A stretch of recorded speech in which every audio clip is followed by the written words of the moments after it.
Welcome to LA Sober Sessions podcast. We are here with Lisa Jones. Hi, Lisa. Hi, Phil. Nice to see you. Great to see you. Thank you for coming on. Thanks for having me. When I first thought about asking you to come on, I wasn't sure, right? Because it's such a sensitive subject. Yeah. But I lost both of my parents, and I felt like through your journey I could always relate to you, and I tried to reach out to you and tried to give you little notes here and there. Yeah. Thank you for coming on. Excited to be here. Thanks. Sure. So I'll just give a little bit of background. So I met Lisa through her mother, Kathy Jones, and Kathy was a big league in media. She was, and she always had my back, and like she was so good to me and to my company, and she was always so real to me. And you were graduated college from U of A. Yes. And you were looking for a job, so your mom asked if I could meet with you, and we met. And when I met you, I'm like, yeah, you're not gonna like what we do, right? I think pretty much that. Yeah. And then so I said, well, let me speak to my wife. And my wife was like, what the fuck are you doing? I don't want to talk to your vendor clients' daughters. And I'm like, no, she's so cool. You're gonna love her. So she met you, and you guys were off to the races. So Yeah. So you worked with my wife in HR. And then my wife left, and then you took over that job. And so we became family friends, and I met both of your parents, and we spent time together. We were, you were at our house, we're at your house. We went to the Jonathan Club, Yeah. which is super fun. Yeah. And then we also met up down in Cabo, Yeah. and that was great. And that's how we became friends. I went to your wedding. Yeah. I knew your husband. And let's first start with how was it growing up with the Jones family? Oh, the best. Yeah. I mean, you knew both of them individually. Yeah. They, to me, were just larger than life, and they were both, like, in their own right, just so beloved. Yeah. And also successful. So different, too, because my mom, you knew her, she was tough, she was tough, but she was also just so warm. My dad was much more of a jokester. Big personality. And so the two of them were definitely a dynamic duo. I think they balanced each other really well. So they were my heroes. I love them. Yeah. I'll say this is when I meet real people, I'm very comfortable. And I was always very comfortable around them. Like it was just like I knew them forever, and it was like I always looked forward to seeing them. Yeah. Your mom and I had some good lunches. We would always go to Beverly Hills Hotel. Is that the yeah? Oh, would you? Yeah, we would. Oh. And we'd always sit there and we'd hang out. And, yeah. Were you drinking martinis? I think the first time I did, and then I think the second time I was not drinking at the time. So, but yeah, it was good. Aww. And what are some life lessons they taught you when you were growing up? Yeah. I also was thinking, like, my dad loved spending time with you because I think he was the kind of guy who could just, like, sniff out bullshit. Mm-hmm. And so if he liked you, you knew it. And if he didn't like you, you really knew it. But I think you're so authentic, and he loves that about people. So I think that's something that they kind of also ingrained in me is, like, be a good judge of character, tell the truth, be honest, do the right thing. Like, my mom was a rule follower to a T. Whereas, like, I sometimes, like, bend the rules. I made a U-turn coming here. She would be really not okay if I did that. Because I've gotten a ticket before in Beverly Hills by a bike cop. I mean, who wants a bike cop? A bike cop. That's embarrassing. So they just, I think another thing that they taught me was find a partner who shares your values. That is all that matters at the end of the day. And luckily I have, Jordan. He's fabulous. And where did you guys meet? So Jordan and I met at Shore Bar. We met in the club. We met through friends. Shore Club here or Shore Club back in Miami? Shore Bar here. Okay. In the Palisades. Okay. So. Pull the mic closer to you. Is that good? And I've always loved seeing, like, when I think of you and your parents, you guys are very fancy in some ways. Really? And I'm not sure if that's the right word, but just compared to us, like, we eat on paper plates every night, and like we use our dining room table like once a year, and it's really never that nice. Okay. And like you guys, like, it seems like always go like really big, and it's always like with like decorations, and like when you have like a party, it's always like the nicest setup.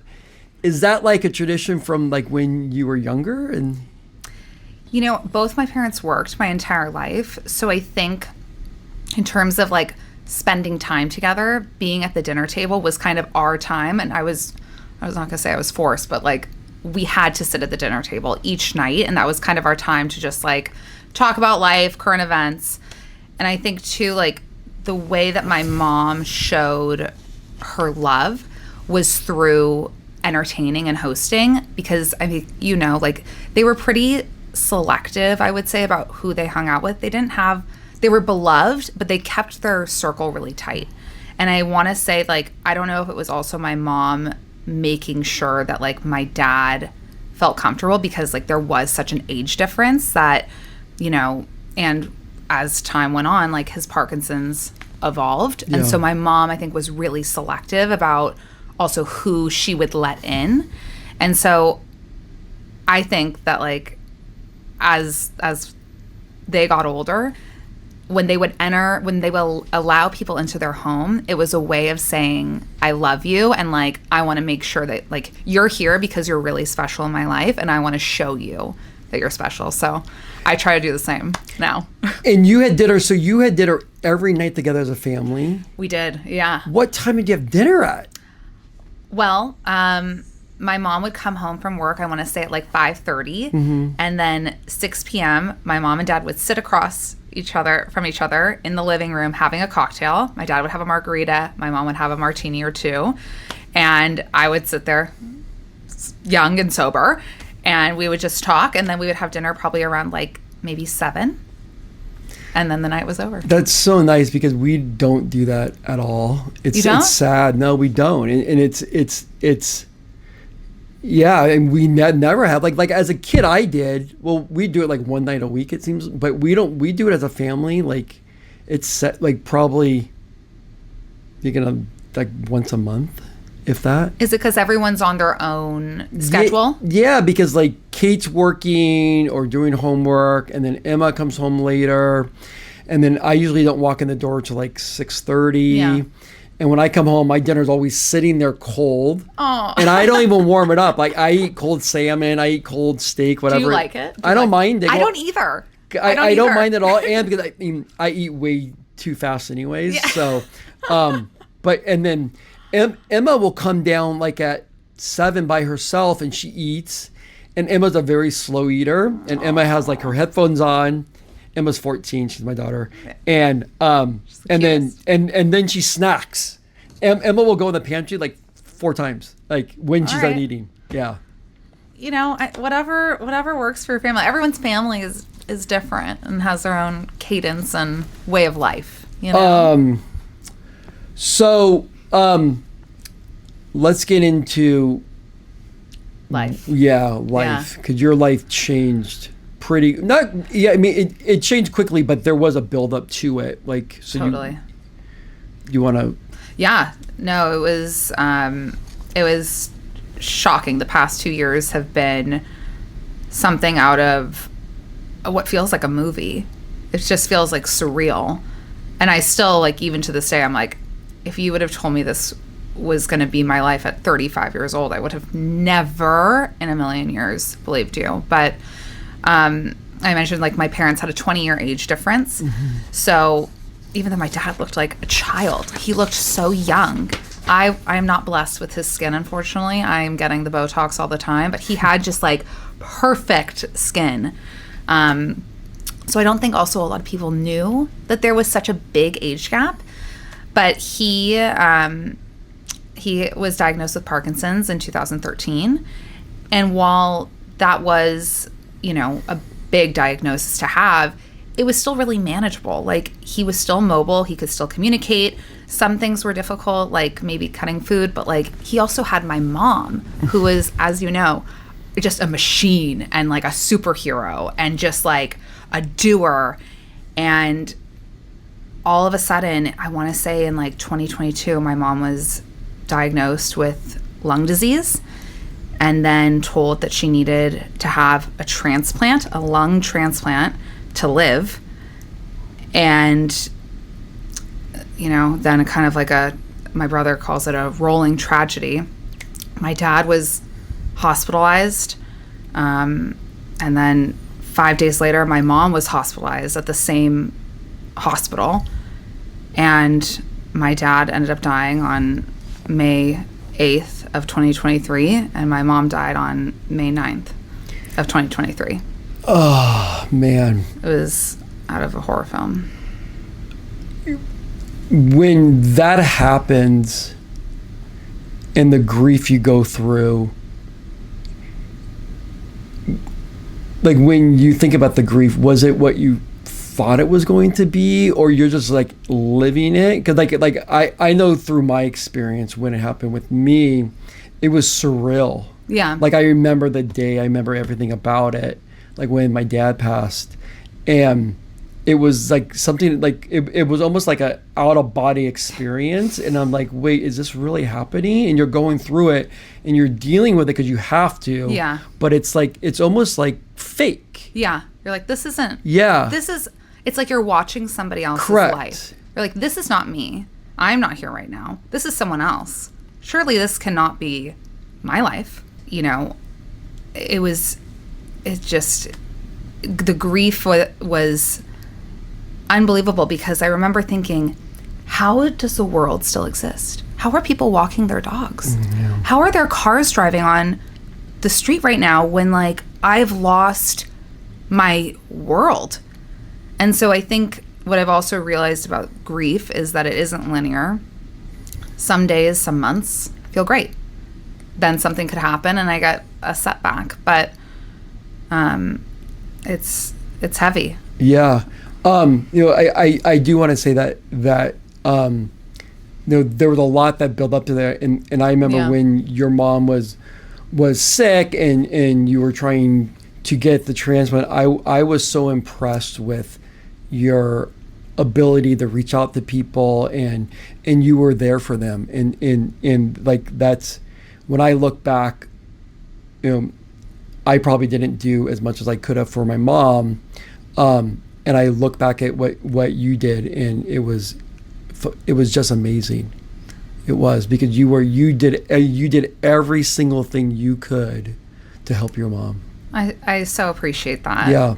But I want you to know that, like, you're not alone in that feeling, because there's a lot of things that I think I could have done better. Yeah. 100%. And I feel like there are a lot of things that I could have done for both of them. It's like, but you just work with what you can do at the time.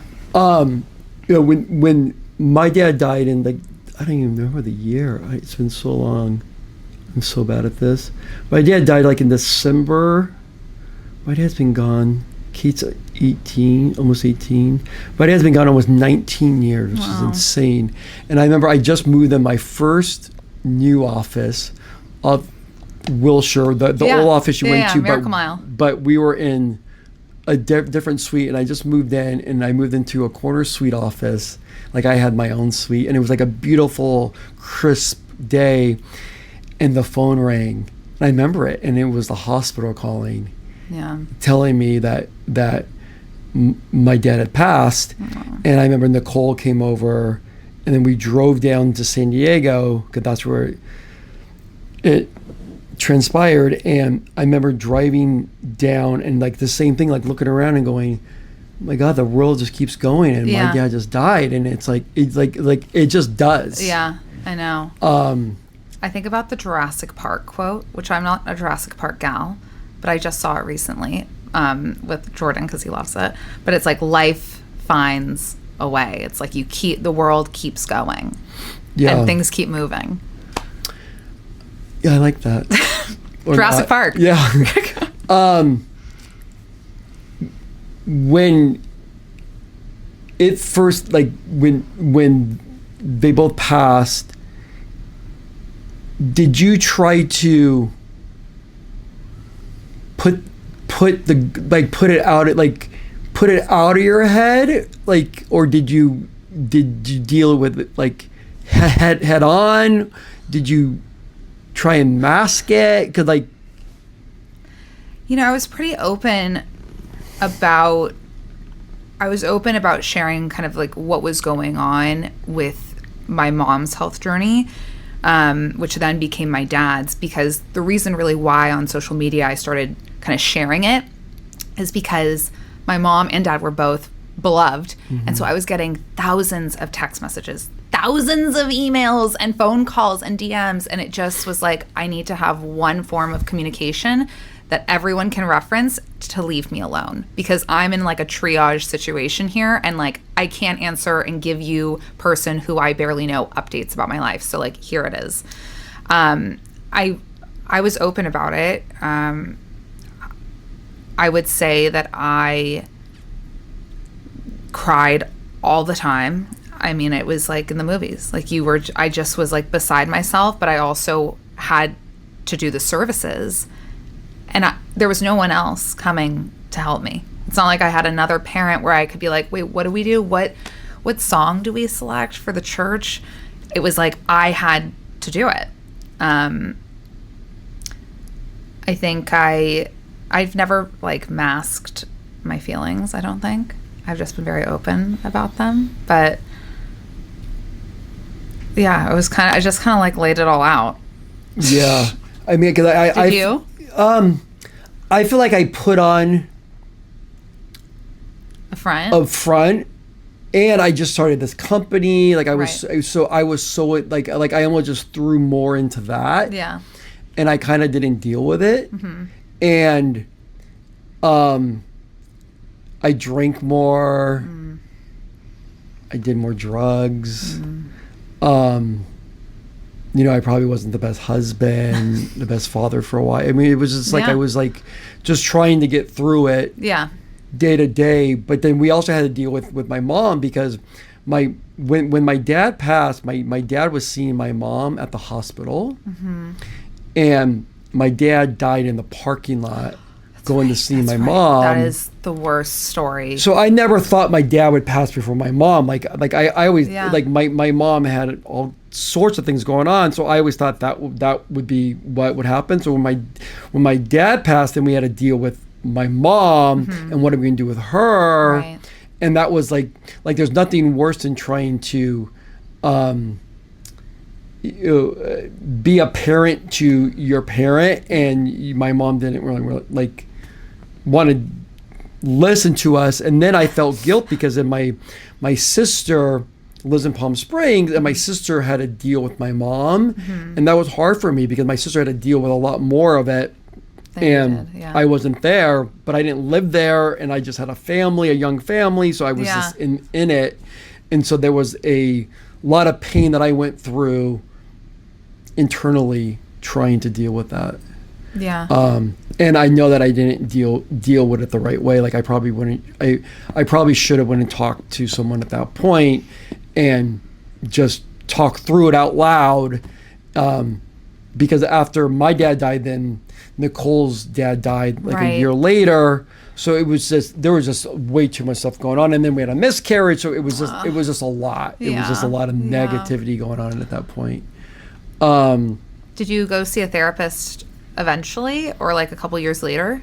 to talk about it? No, I didn't for like 10 years. And then Nicole and I started going to counseling, and that was the best therapist. Yeah. And we went to her for a while. And so we talked about everything and that, of course. And then I tried to find someone on my own. So hard. And I just didn't really relate to them. Yeah. And I think yeah. I'm better at talking to a female. I don't know. It's just like, and I guess I just put my guard down a lot more. So, and I keep saying I'm going to go find someone else, but I just haven't. But it's so hard. Yeah, it's emotionally like sucking too, because it's like sometimes you go and you don't connect with someone, you're like, oh well, I just took all this time, and like, is it through insurance, is it not through insurance? It's hard. Yeah, and then like I'll be sitting there, I'm like, God, am I just wasting my time? I don't want to be here. I'm thinking about 40 other things. Yeah. But when Nicole found the therapist that we went to, like, she was great. She was awesome, and and she both, like, she called us both out on our shit, and that's what we both needed, right? Yeah.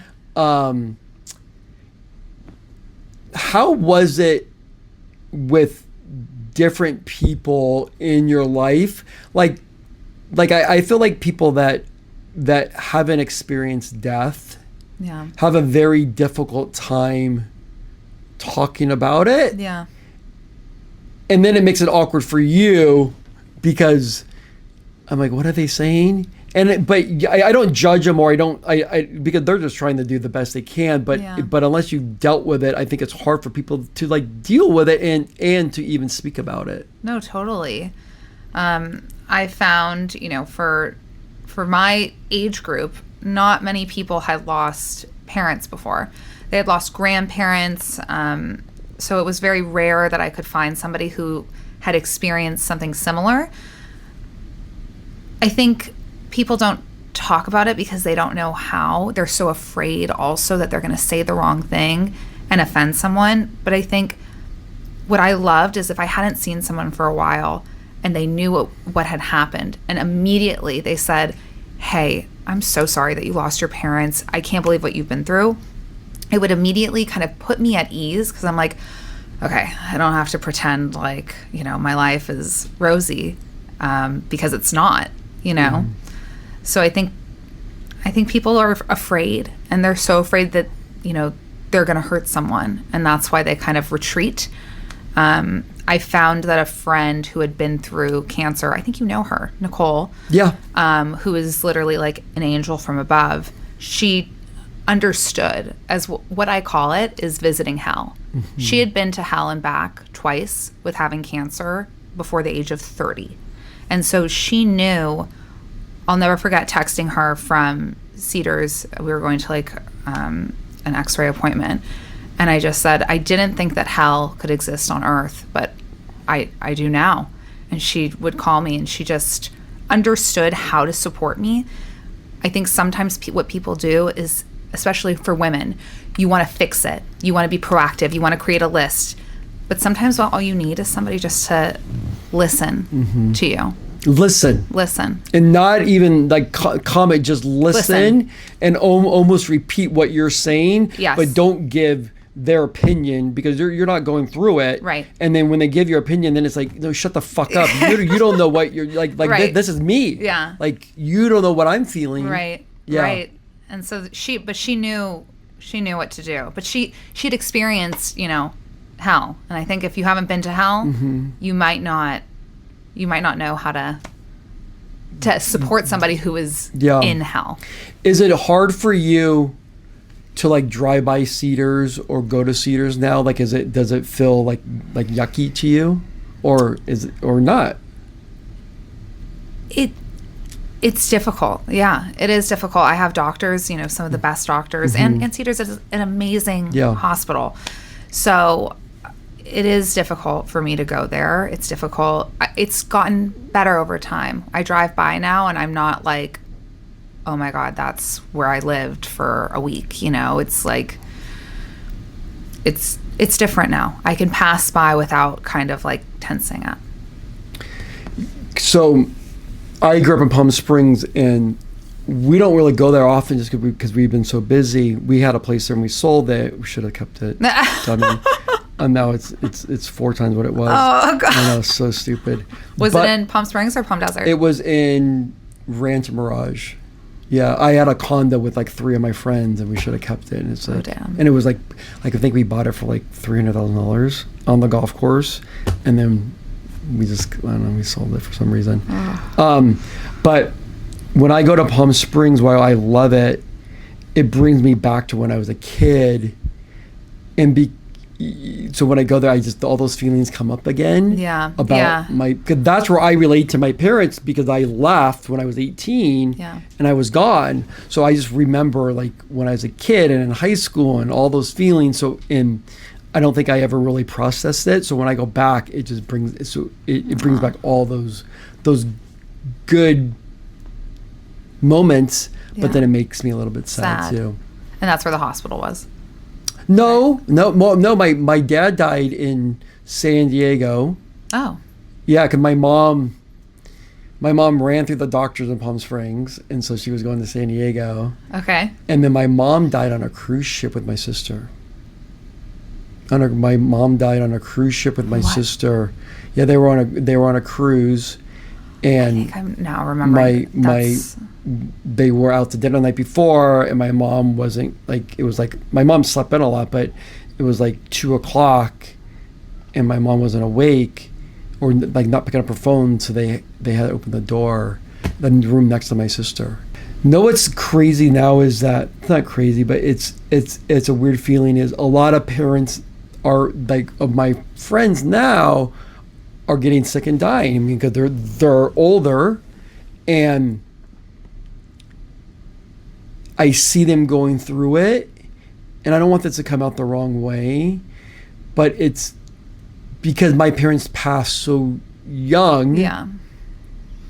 And sometimes I'm like, oh my God, it's a blessing I don't have to deal with this right now. And I know that sounds awful, but like, I see what they're going through, and I try to relate to them, and I'm there for them, but it's such a different experience than what we went through. Yeah. But it's all around us now, because I mean, like, because I'm 51, I have friends that are 55, 60, so their parents are getting to the age Yeah. of, and it's a very it's very interesting for us to go through this at this point, because we went through it so much younger. Yeah. So tell us about when you found the toffee recipe. Oh, the toffee recipe. Yes. Yeah. We decided that we were going to sell my family home, and we went through, it was a big house. They lived there for almost 30 years. Beautiful house. Beautiful house. It was great. Beautiful. The best. And we decided to sell it,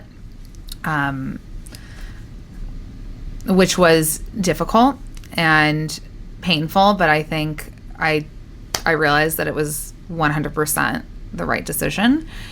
And so, because I have a half brother who is 50, maybe he doesn't want his age revealed. But I have a half brother, and so, but Does he live here? he lives in Connecticut now. Yeah, I think I knew that. But did he live here before? Yes, Yep. he did. But in terms of like mementos, like my parents, my mom, like, I don't want to say she was a hoarder, because that would imply that it was just like chaos. She was like an organized hoarder. She had every single card that I had given her saved. She had every single card that my dad had given her saved. These like mementos that it's like, I really had to be the person to go in and say, like, let's throw this away, let's keep this. And so the house was like 5,500 square feet. So it was A lot of stuff. a lot of stuff in like nooks and crannies too. And I thought I had cleaned out everything. It was really emotionally taxing. Each day I would find like a new memory and moment that would just like bring me back. And I'd cleaned everything out. The real estate agents called and they're like, hey, you actually missed a cabinet. I was like, how did I do such a thing? How? And I'm like, I don't want to go back. So I brought my husband, brought the dog, emotional support, and I'm sifting through this like old cabinet that has water bottles and cookbooks. And by the way, like my mom, because she was so meticulous, she had a binder that had every single recipe from my childhood, every recipe that we did for holidays. And the one that was missing was this toffee recipe. And the toffee was a pain to make, but it was like what she would give out. I'm sure you got it from her, right? Yeah. Like, so I was devastated. And I'm like, I cannot believe that we don't have this recipe. I'm never going to continue this tradition that we've done for so many years. And lo and behold, I pull out a nondescript cookbook, start flipping through it, open it, and there with chocolate stains is the toffee recipe. But not just that, it was a handwritten lined piece of paper with, because she was so meticulous and OCD, with her specific instructions, what chocolate to buy, what butter to buy, what to get at Smart and Final. And it felt like to me, she said, all right, Lisi, you did a good job cleaning up the house. You deserve this now. So that's amazing. Yeah, it was a good moment, and it's been a wild ride. And so when you found that, and then you told the story online, and that went viral. It did, yeah. How many did you how many views did you? I think it's like at something like 11 million. Holy shit! Yeah, I know. And then from there, then it got picked up by I saw in People magazine, Newsweek. Yeah, it went viral, and it was a beautiful experience that I think so many people could relate to it, with having to go through the pain of cleaning out a family home, but then also finding along the way these special moments that just kind of take you back. Well, and it's so nice because the world today is so ugly, and it's so everything's negative, and there's so much. It just is, right? The news and just everything is always it's how bad things are. But when you put something out like that out, it shows you that humans do care. And humans can relate to us. Yeah. And by you putting yourself out there, you help so many people, because then they were able to give you comments. But when you give a deep comment, it helps you too. Yeah. And so it helped all those people. It was beautiful. It was beautiful to see that the comments really became a space of people telling their stories of loss and grief, and it was beautiful. But I will say, the amount of I got a lot of messages with people sharing some really really sad and difficult stories about their loss and pain, and I felt almost like a responsibility to respond to all of them, because they were so beautiful and people were pouring their heart out. But I was must have responded with that many views. It must have been overwhelming. It was overwhelming, but I'm not a therapist. Yeah. And so I felt like people would share these stories. I'm like, I feel horrible. I don't even know how to respond. I would just say, I'm so sorry what you went through, and lots of love and hugs from LA. And I see you and I feel you. But I'm also not a trained grief therapist or grief counselor, so. Have you ever thought about, because you've gone through this, going into a line of work like that? Because HR, you kind of are in some ways, right? Because HR, you are helping people. I mean, of course you do the insurance and all the other stuff too, but you do deal with all the internal conflicts, and you have to cut people off and especially the businesses we work in. It's it's not nonstop. Have you ever thought about that at this point of going into a field like that? I think for it to be my career, I'm not sure if it's going to be my career. I think what I want to do right now, and the content that I'm creating, is I want to make it so people have a place. I want to share what I know and give what I know to people, and help them feel maybe less alone. Because I'm sure you felt like this too. When something like this happens, you just feel like you're like, I feel like I'm the only person that's going through this, especially when you lost your parents at like such a young age. Like, it just is surreal. And because I mean, it happened, at least for me, it happened, and then everyone's there in the beginning, and then everyone just gets, and especially because we were younger, right? So like it was like we were all like, I was in my early 30s. Yeah. And Nicole was like 29, 20, so 30. Young. Yeah, and so like we were all so immature still. Like even though we were 30, we were just like kids in some ways, and we were trying to have kids, and then life just starts again, and everyone's doing what they're doing, so it kind of like just drops off, and then like every year when it happens, somebody gives you a note here and there. But yeah, your content is very good. Oh, thank you, Bill. It's very, very good. Oh my gosh, you've made my day. No, it is, and because it's you. Yeah. Like, you know what I mean? It's like when I see your content, it's your personality. It comes out, which is I think that's why it's so authentic that people can relate to it. You've made my day. Oh, thank you. Thank you.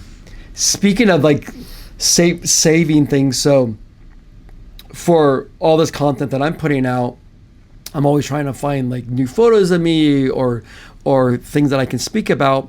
So it was last week, my parents would do the same thing. Like they made me all these books of like from my first communion and like my report cards, my pictures, and like I have like tons of stuff. And there was one that I don't think I ever really looked through. Mm-hmm. I found this paper my dad wrote, and he must have been 25. And he was taking a class at junior college, and it was child development, and it was about me. And because I was born a preemie, I was like 4 pounds. Oh, wow. Yeah. And I was very slow to do anything. And so they thought that I was going to have like really bad issues. Mm-hmm. And my dad wrote this, it was typed up on like a typewriter. Yeah. And it was about the journey from when I was born until when I was like 3 or 4. Yeah. And reading that as a parent, now I can relate so much more, because when you go through it and there's no handbook on being a parent, and the stress I put on my parents, and it wasn't the stress that I wanted to put on it, but it was just because of, I was slow to do things, I had a really bad speech impediment, all these things, and you just think through it and you go, Jesus, like they were going through, and they're doing the best they could at that point too, and but like now, like, because I feel like I've almost saved every card my kids have ever given me as well. Aww. I do, or I'll take a photo of it, because it does go by so fast, and I do want to go back and like look at those things over time. Yeah. It's funny how parents, you like view them almost as like these figures. Yeah.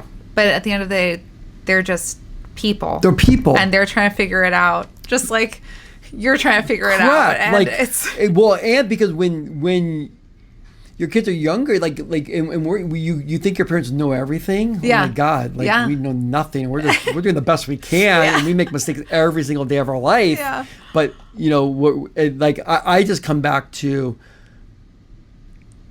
if you have love and you are good and you're trying to do the best thing, things work out. Yeah. And at the end of the day, that's like, we're doing the best we can, and I think if your kids can feel that, that's all like if they know that you're always like you're doing the best you can, then it kind of just works out. And it's a testament. I mean, I know your children, and they're wonderful kids, and it's a testament to you and Nicole and your relationship. I mean, like, they're adorable, and it does go by so fast. I remember when they were just I know little, and now they're adults. I mean, they're not adults. Emma's still not. I still will not accept that Emma is an adult. Like, yeah. Kate, Emma is still like getting, like, she's not. But Kate, like I trip out like last night. Like, now when I come home and I see everyone, I take it in, because it's going to be gone. And like Nicole and I were talking, and then Kate comes down, and Kate is like she's out. Yeah. And I'm like, oh my God. And like next year, she's not here.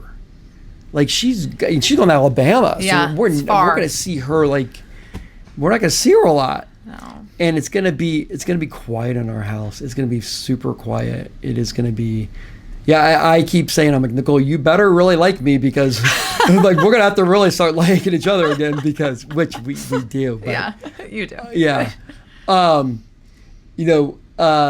Speaking about like going through grief, as I shared early on, like I feel like I didn't deal with it right, Yeah. and I drank a lot more. Like I feel like from when I was like 32 to like 40, I drank a lot, Yeah. and I drank every single night, and Like a glass of wine or a beer?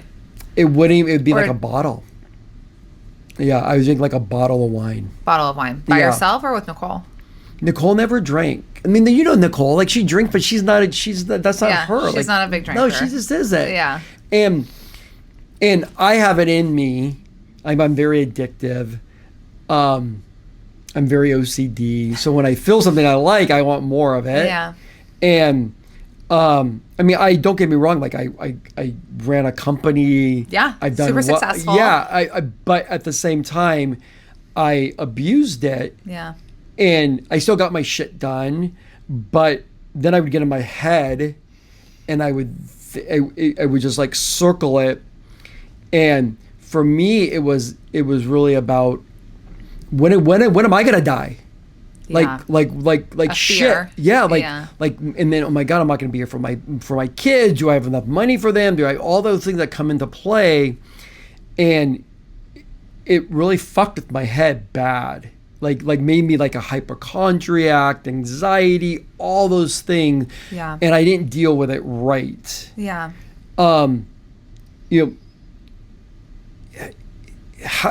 How was your relationship with alcohol before your parents died?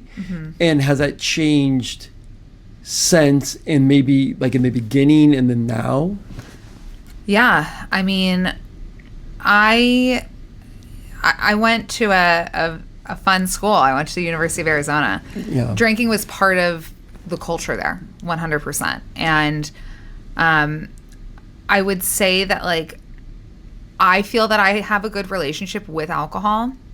I know which alcohol I cannot drink. There are certain kinds, like I don't touch whiskey ever. I don't touch rum. I only drink like the same thing because I never want to feel like out of control and like I'm not in control of my body. It's gone by so fast and slow at the same time. I would say after they died that week, you're entertaining 20 to 30 people in your home each night.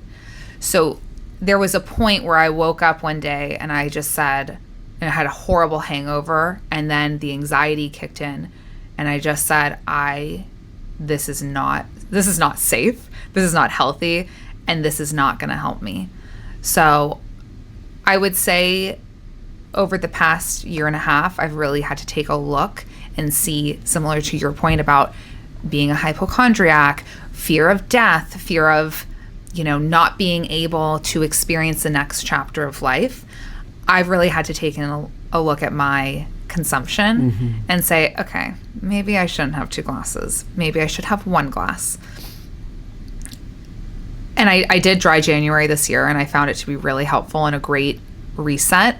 I was struggling with a lot of anxiety, had a total panic attack when I went to Switzerland. Over drinking, not enough sleep, dehydrated, total panic attack, which was terrifying. I'm sure. Despite Switzerland being kind of like a very like regulated Yeah. country, I was like terrified. And so I really had to take a look and say, okay, let's take a step back here. What month did that happen to you? It happened in November of 2024, and it was the month that we had sold the house. And so it was kind of like the final piece was completed and gone. I would never step foot in my childhood home. I would never sit in that backyard. And it was like another death. prior to going through that, did you feel like selling the house, that there would be closure, and then when you really like thought about it, you go, oh my God, like that's the one thing I can hold on to that my parents and I share so much together on, and now it's gone. What the fuck? Yeah. I actually, have you heard of this group called Waves of Recovery? Mm-mm. So I met a girl at SoulCycle. Her name is Sophie, and she runs this company with her husband where they do, they're both recovering addicts, and they do surf therapy. Surf. For surf. So they take you out. They work with rehab centers. And I had met her just through going to SoulCycle, and she and her husband took me out. They work with people who are addicts, but all recovering addicts, and also people who are struggling with mental health, which was me. Yeah. And she and her husband took me out, and we went surfing.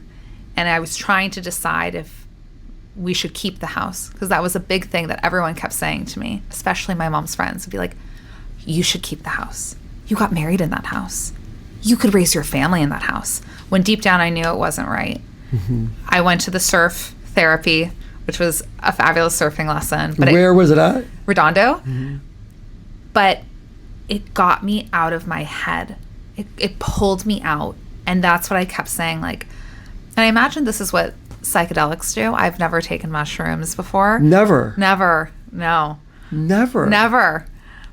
I had heard such great things about them, but I was so afraid of having like a bad trip that I already felt sober. I was having a bad trip that I was like, am I going to be just like completely incoherent? Like if I do mushrooms? I mean, I've done a lot of drugs, a lot. And when I was younger, I would smoke weed because that's what we did back then. And I did it because I thought it was cool. Like, I'll be the first one to say it. And even in college, like I smoked a lot of weed. I lived with a guy that was a dealer, and I can't believe there used to be dealers for weed back in. It's like, wait, we bought weed from a dealer. But when I used to smoke weed, I would almost think about all my problems. I'm like, this sucks. Like, I don't want to do this. This is almost worse. Like, why do I want to? And I think now,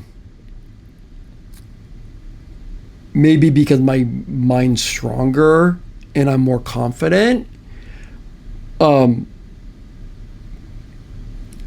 you can take such small doses of things. Like I never, not never, because there are times when I do want to like lose my shit a little bit. Yeah. But I now just like to get a bit of a head change, like such a small head change, where I can get high and be high for, a couple hours, but then I feel fine the next day.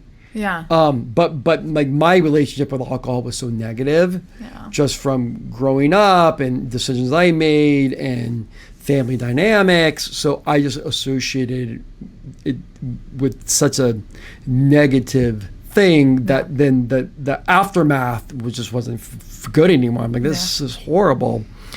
And then of course, then I'd always want to chase it and not stop. That's my problem. Like, I'm not one, because my wife says to me all the time, she's like, well, why can't you just have one glass of wine? I'm like, how long have you known me? Like, I can't do that. That's not who Bill is. Yeah.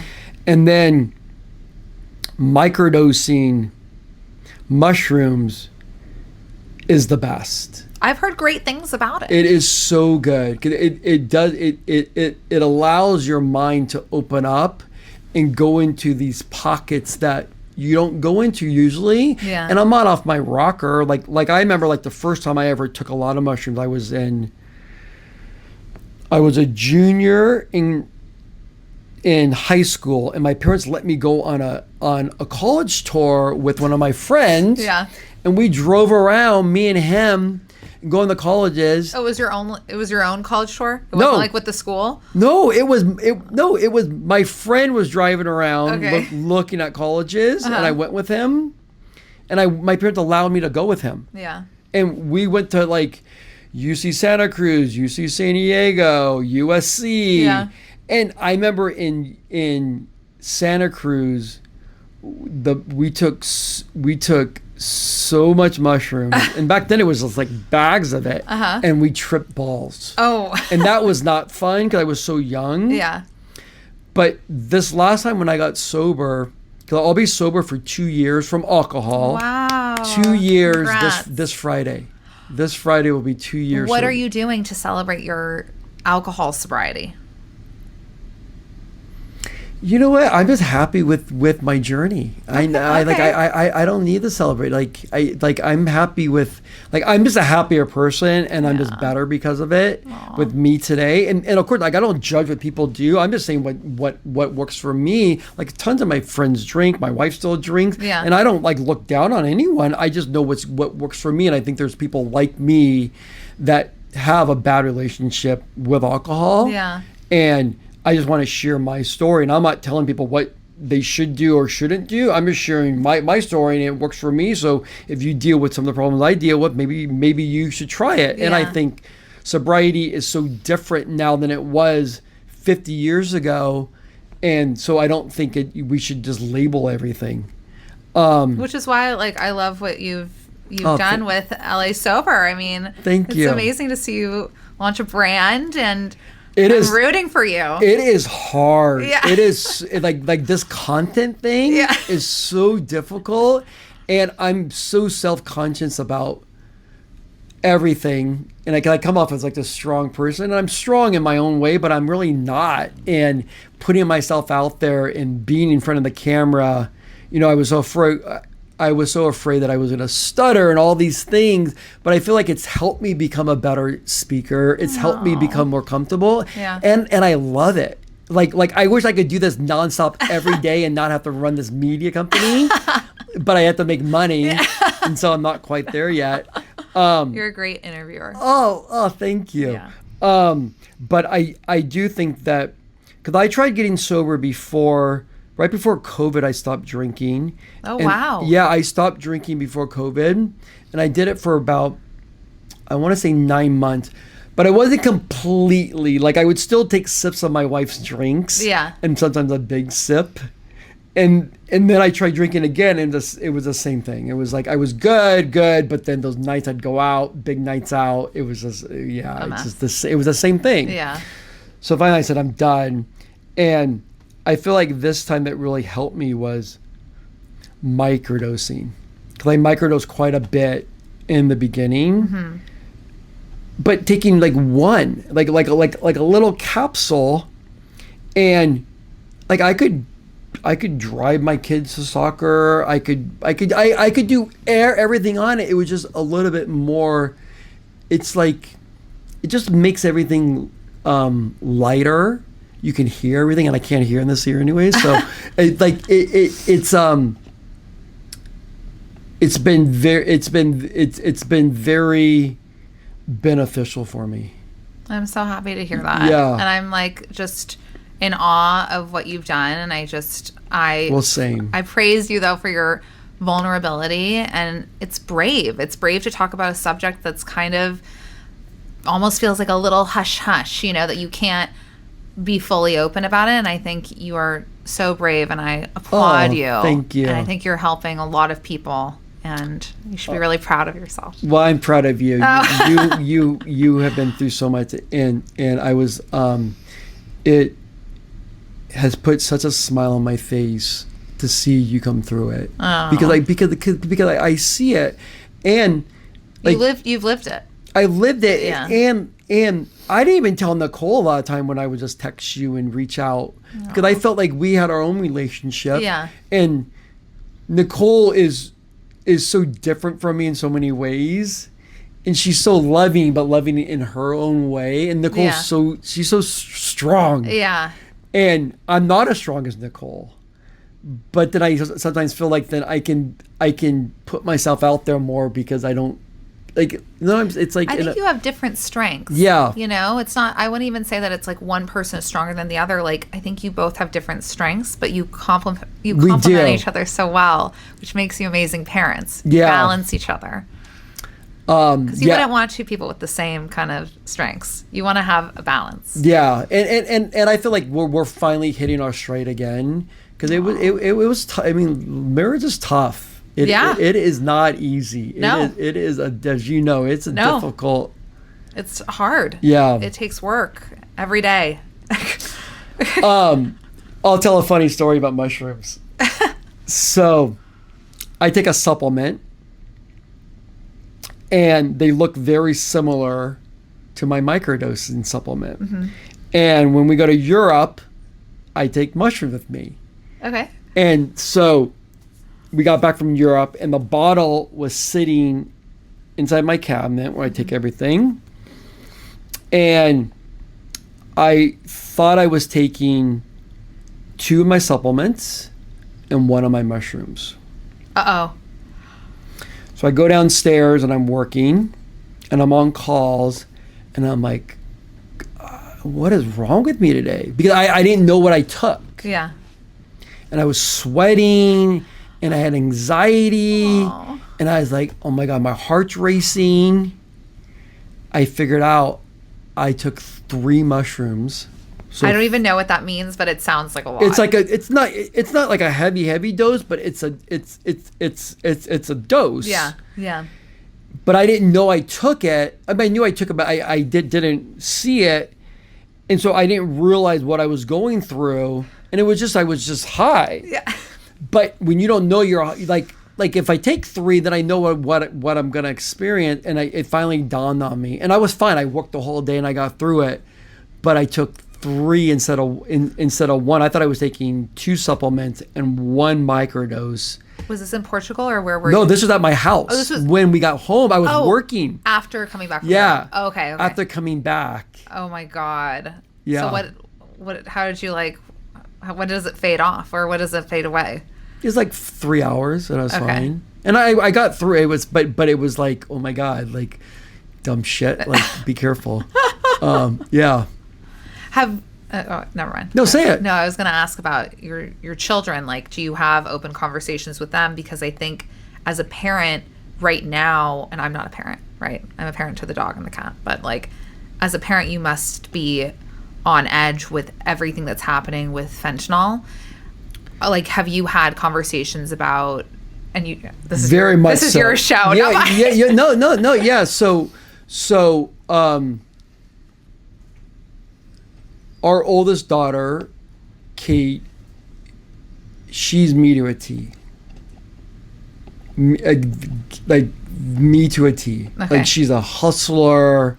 She's a smart ass. She knows everything. Yeah. But she's also so sweet. Like The sweetest. when you pull back some of her defensiveness. Uh-huh. And smart and witty, and like she love her to death, but she will struggle with things I struggle with. I see it. Yeah. I see it. I see the way she eats candy. I see everything about her. Yeah. So we have been very open to her about drinking and about drugs Yeah. and about how she has to be careful. And I think when I look back at when I think one of the main reasons why I wanted to really stop drinking was I didn't want them to think it's acceptable to get sloppy. Like if you Yeah. can't, if you're a person that can't control your liquor, like I can't, then you can't do it. Yeah. Like you just, No. I don't want to be that person. I don't want to show them that. Yeah. And so I remember when we were younger, Kate would like count my drinks and call me out on she would count me out on my bullshit. So I'm like, and then finally got to her knees. I'm like, I'm done with it. So yeah, we're very open to her. We know she's going to drink. Mm-hmm. And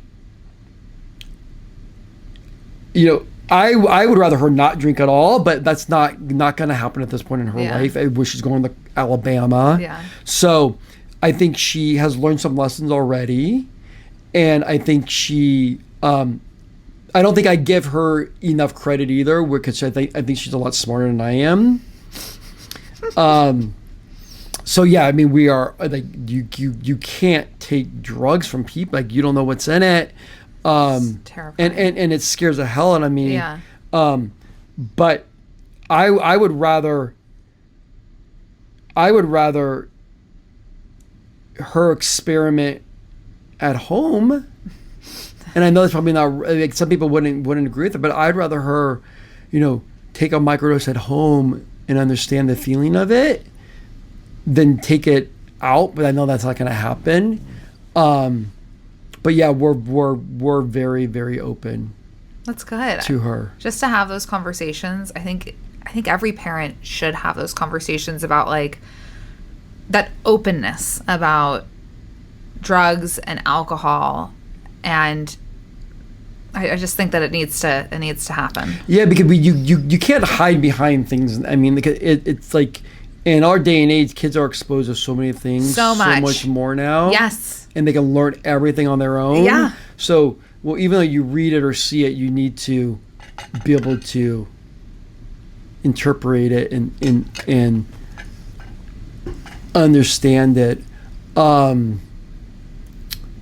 forgot what I was going to tell you. I don't know. That's okay.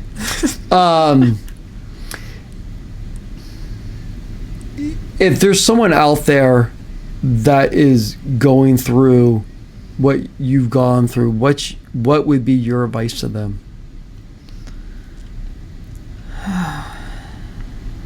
One, I'm so sorry that you're going through this. Two, I had so many resources. I think something that is important is making sure to not isolate. I think a lot of times you're like, I just want to be alone. You can have your alone time, but make sure that you surround yourself with your friends and your family who know how to support you. Be around people who know what you need. I think that was one of the mistakes that I made, is sometimes I would surround myself with people who didn't necessarily know how to support me in the way that I needed to be supported. And then also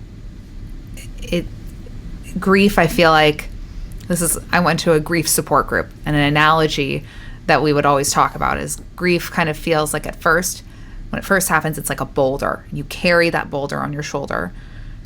But over time, the boulder gets smaller. And even though it's not as heavy, you still always carry it with you.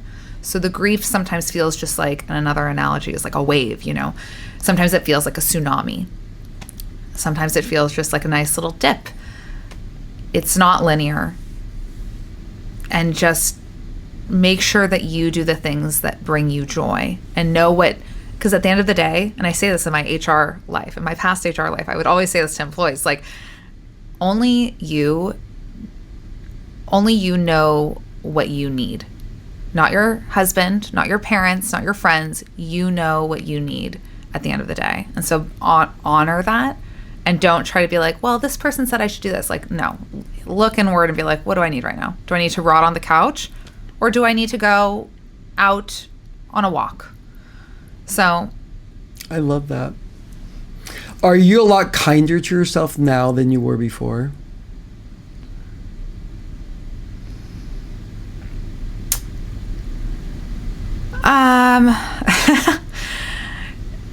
I think I'm working on it.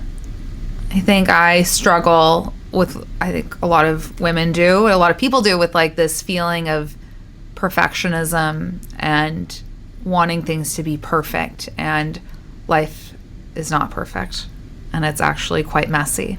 But my therapist actually said the best things in life are messy. Mm-hmm. And so I've kind of had to like release the control and just like lean into it and own it.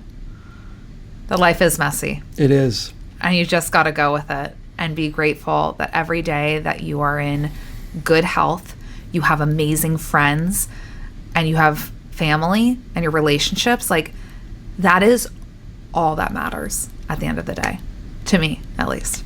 Well said, well said. I do want to give kudos to your husband. Oh my God, I know. Jordan, because he's been there, and he seems like your rock. Like he seems like he's.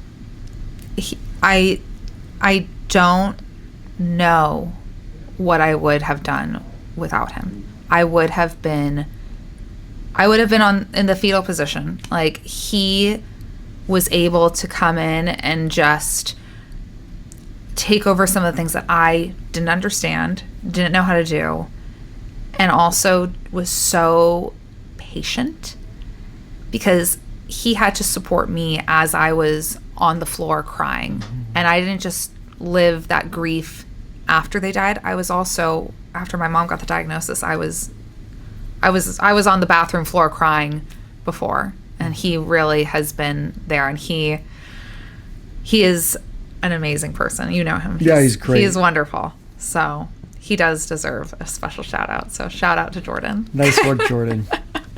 Well, Lisa, thank you so much for coming on. I have really enjoyed our conversation. I feel like we do have a special bond. We do. So where can people find you? Like online? Online, yeah. They On can social? They can find me on the Talk. They can find me on the Gram, Giggles by Jones. And I'm just sharing stories and my life. And if people want to support like your causes you have, could you do? I do, yeah. I have, I support 2 organizations, the Michael J. Fox Foundation for Parkinson's, and then also the Climb for Air, which is through the American Lung Association. So,